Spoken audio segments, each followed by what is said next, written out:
Excellent. Are you still with me?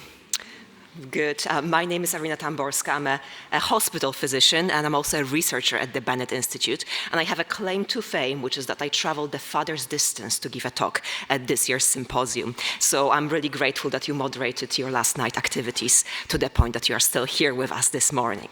So let's kick off.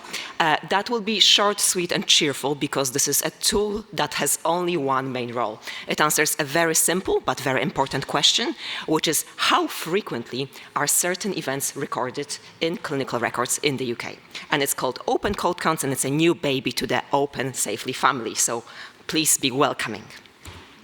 Very briefly, for the background, as most of you will be aware, sort of interactions between patients and physicians or other healthcare professionals in the UK are captured in electronic health records, and that is either via sort of free text, which is lots of information, or the structured data in the form of the clinical codes.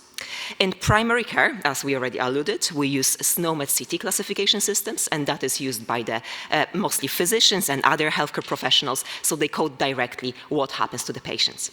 In secondary care, it is especially trained clinical coders that use big handbooks, lots of rules that they have to follow, and they use two classification systems, ICD-10 and OPCS-4, for diagnosis and procedures respectively. What happens, as you will know here, that as researchers, we can't really access free text when we do large-scale electronic health records research.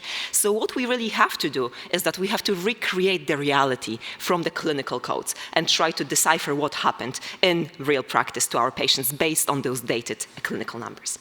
What it means is that we rely on them, because if something is not coded accurately, that means that our study will be invalid. And if something is not captured at all, then we cannot use electronic health records to answer our question.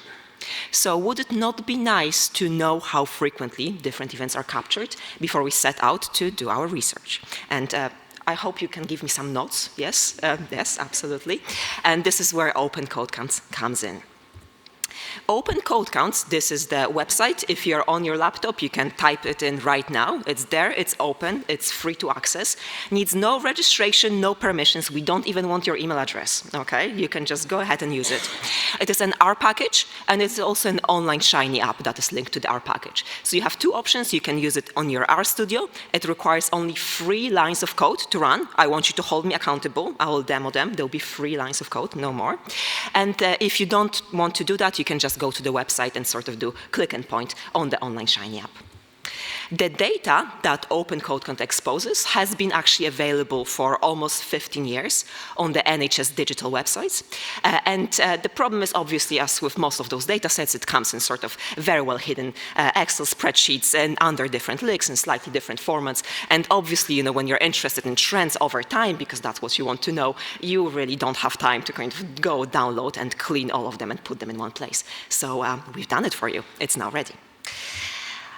If you're in RStudio, I hope you've had enough time to open your laptop, although I see only one person on their laptop, so you're my dummy and guinea pig. There you go, excellent.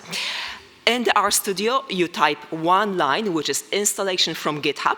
This package contains a lot of data, so it's not available on CRAN, but by sort of downloading it and installing directly from GitHub, you can have it set up in your local environment.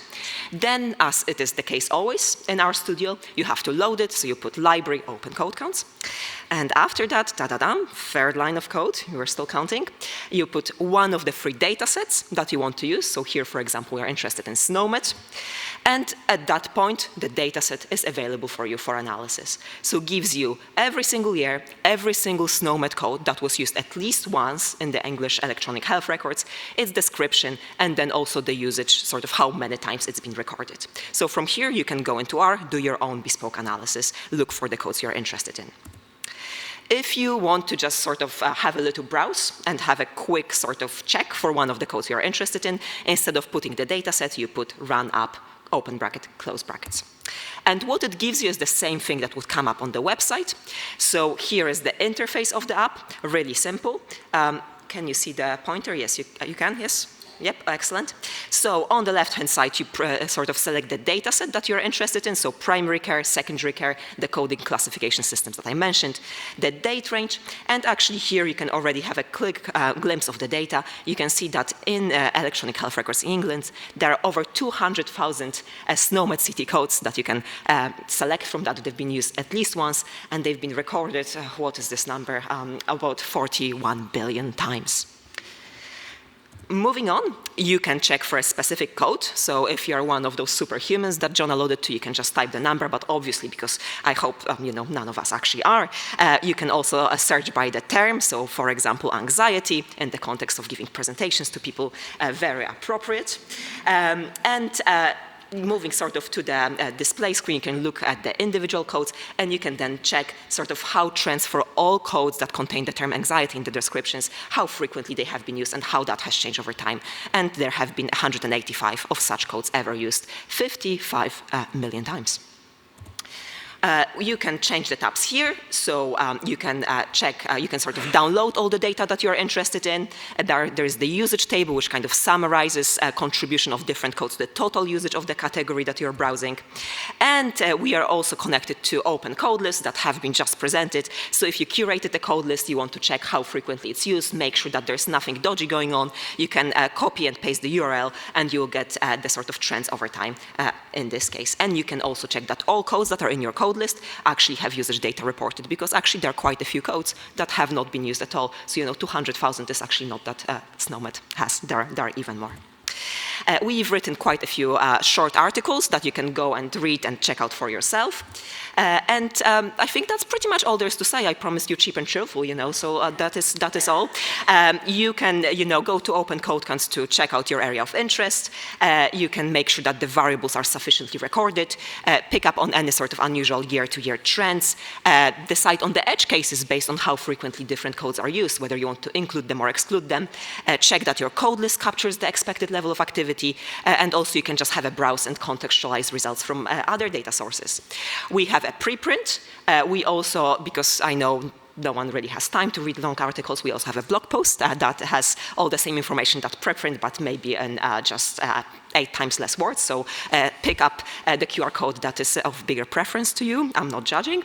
The final application really is to have fun with the tool, because there are really weird and wonderful things that you can pick up. Research is also about having fun. So for example, you can browse for SNOMED CT codes containing the term Christmas, and you will notice that Christmas pudding has been on the rise last year, and we don't know what it means for this year, but be careful. Thank you very much. That's the end.